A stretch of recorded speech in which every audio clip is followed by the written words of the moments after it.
mugani twabateguriye ni uwitwa ibyifuzo bitatu. Kera habaye umugabo n'umugore bari abakene batuye iruhande rw'ishyamba.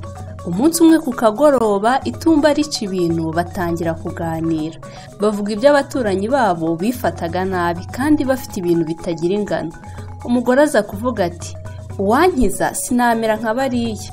Umugabo ati, ni ishyano kubona bene ba bantu bakoraga ibitangaza batakibaho.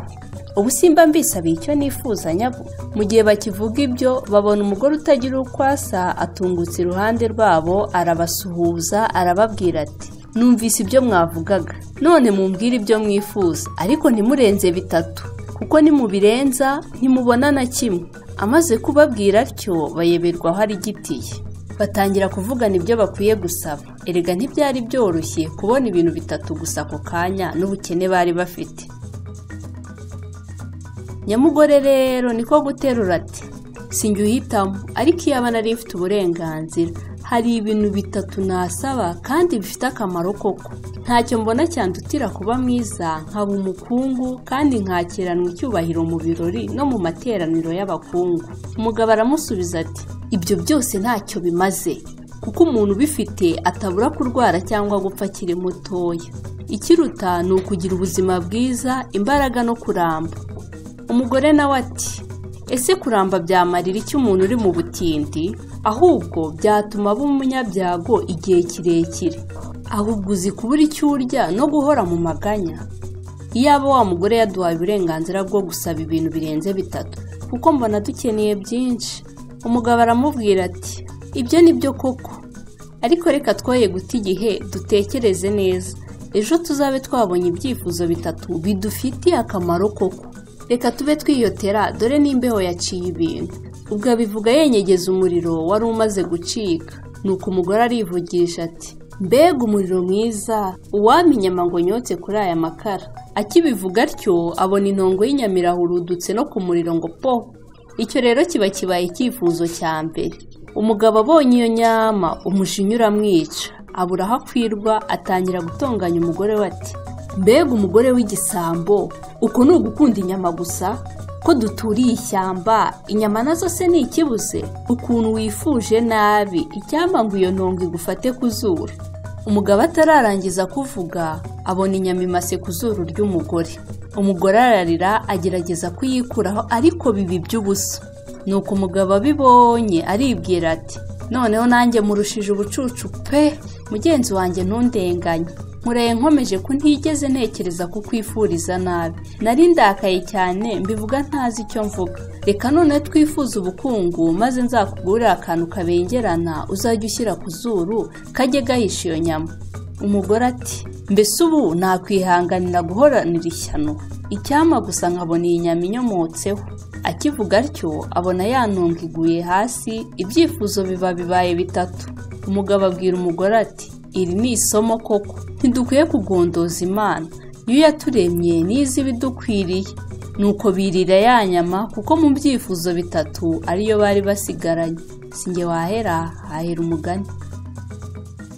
Dukomeje n'indi nkuru igira iti, inshuti ya Keza. Tega amatwi. Habaye umwana w'umukobwa wari utuye mu mudugudu uri ku nkengero z'ikiyaga. Uwo mukobwa yitwaga Keza. Se wa Keza yari umurobyi w'ikirangirire. Yari afite ubwato buto yakoreshaga mu kuroba. Keza yashimishwaga no kujyana na se kuroba. Keza yakundaga kureba abana b'abahungu bakina umupira. Umunsi umwe arababwira ati, mwaretse nkakina namwe? Abahungu bagaseka bavuga bati, genda ukinira hihishe kandi ushaka abakobwa bandi mukinane. Abakobwa nabo bakabwira Keza bati, amaguru yawe ni maremare cyane. Ibyo bikarakaza Keza. Buri gitondo Keza yabyinaga wenyine ari ku kazuba. Nuko we n'izuba baba inshuti. Umunsi umwe izuba ntiryigeze rirasa, isake ntizabitse, inyoni ntizaririmbye, ndetse n'abana bagenzi be bajya ku ishuri. Se nawe ntiyigeze ajya kuroba. Keza yarababaye ati, zuba nshuti yanjye, wagiye he? Kuki uyu munsi wijimye? Keza yagiye kubwira abandi bana ukuntu yababaye, ariko baramusetse baramubwira bati, birashoboka ko inshuti yawe zuba yapfuye cyangwa se yigira ahandi akagusiga. Keza aravuga ati, izuba ni inshuti yanjye ntishobora gupfa. Keza yarababaye maze yirukira mu nzu, nuko atera umupira wa musaza we n'ingufu nyinshi. Ageze aho ariyumvira ati ngiye gukina uyu mupira kugeza igihe inshuti yanjye izuba azagarukira, maze wirukankana ajya hanze.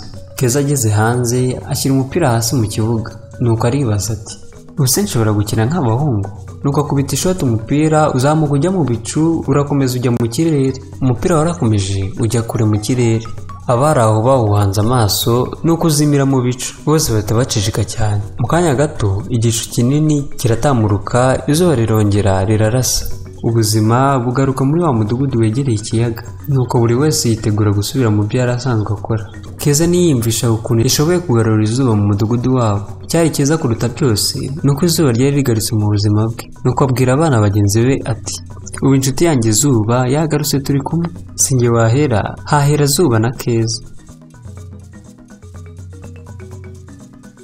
Ngiye kubagezaho inkuru ya Wangayi Matayi akabuto gato, ubagezaho ni Prince Umuhoza. Tega amatwi. Wangari yari umukobwa wakundaga gukorana na nyina mu murima. Bari batuye ku musozi uhanamye mu gihugu cya Kenya. Wangari ntiyakundaga kuba mu rugo. Mu karima k'igikoni k'iwabo yakoreshaga umuhoro agacukura ubutaka. Muri ubwo butaka yateragamo utubuto duto. Iyo izuba ryarengaga byaramunezezaga. Iyo yabonaga bwije atakibona ibimera, Wangari yamenyaga ko igihe cyo gutaha kigeze. Yacaga mu nzira zifunganye mu mirima akambukiranya imigezi agataha. Wangari yari umwana w'umuhanga, yari afite amashyushyu yo gutangira ishuri. Se na nyina bo bagashaka ko aguma mu rugo ngo abafashe imirimo. Akigira imyaka 7, musaza we yumvishije ababyeyi be ko bamureka akajya ku ishuri. Yakundaga kwiga. Wangari yamenye byinshi abikuye mu bitabo yasomaga. Yakoze neza ku ishuri ku buryo yatsindiye kwiga muri Leta Zunze Ubumwe za Amerika. Wangari yarabyishimiye cyane, yashakaga kumenya byinshi ku isi. Wangari yize ibintu byinshi muri kaminuza yo muri Amerika. Yize ibimera nuko bikura, byamwibukije uko yakuze akina na basaza be mu biti byo mu dushyamba twiza two muri Kenya. Uko yamenyaga byinshi ni nako yarushagaho kumenya uko akunda abaturage ba Kenya. Yashakaga ko bishima bakanigenga. Uko yamenyaga byinshi ni nako yibukaga igihugu cye cyo muri Afurika. Ubwo yarangizaga amasomo ye yagarutse muri Kenya. Akihagera yasanze igihugu cye cyarahindutse, ubutaka bunini bwari bwarahinzwe, abagore baburaga inkwi zo gutekesha, n'abana barishwe n'inzara. Wangari yari azi icyo gukora. Yigishije abagore uko batera imbuto zivamo ibiti, barabigurisha, amafaranga avuyemo agakoreshwa ku kwita ku miryango yabo. Byarabashimishije cyane. Wangari yari yarabashije kwiyumvamo ibanga no gukomera. Uko iminsi yashiraga, ibiti bishya byavagamo amashyamba, maze n'imigezi yongera gutemba. Ubutumwa bwa Wangari bwakwiriye muri Afurika yose. Muri iki gihe hari ibiti ibihumbi n'ibihumbi bikomoka ku mbuto Wangari yateye. Wangari yari yarakoze cyane. Ku isi hose byaramenyekanye, arabihemberwa. Yahawe igihembo cy'amahoro cyitiriwe Nobel. Ni nawe mugore wa mbere wari ucyakiriye muri Afurika.